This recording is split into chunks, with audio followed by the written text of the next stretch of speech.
Perak லுமுட்டில் உள்ள TLDM விளையாட்டரங்கில் திங்கட்கிழமையன்று அரசு மலேசிய ராணுவத்தின் கடற்படை வீரர்கள் சண்டையிட்டுக் கொண்ட சம்பவத்தை போலீஸ் விசாரித்து வருகிறது. திங்கட்கிழமை இரவு 7:15 மணி வாக்கில் ஏற்பட்ட அச்சண்டையில் கும்பலாக சரமாரியாக தாக்கப்பட்டதில் 26 வயது வீரர் காயமடைந்தார். MKPL மற்றும் பாஸ்கால் அணிகளுக்கு இடையிலான ஆட்டத்தின் போது அந்நபர் தாக்கப்பட்டதாக மஞ்சோங் மாவட்ட போலீஸ் தலைவர் assistant commissioner Mohamad Noordin Abdullah கூறினார்.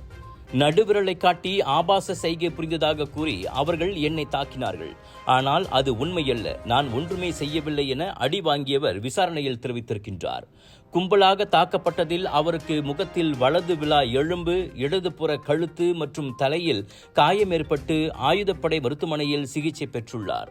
கலவரத்தில் ஈடுபட்டதன் பேரில் அச்சம்பவம் குற்றவியல் சட்டத்தின் 147வது சட்டத்தின் கீழ் விசாரிக்கப்படுவதாக முகமது நூர்டின் கூறினார். குற்றம் நிரூபிக்கப்பட்டால் சந்தேக நபர்களுக்கு அதிகபட்சமாக தலா 2 ஆண்டுகள் சிறையும் அபராதமும் விதிக்கப்படலாம்.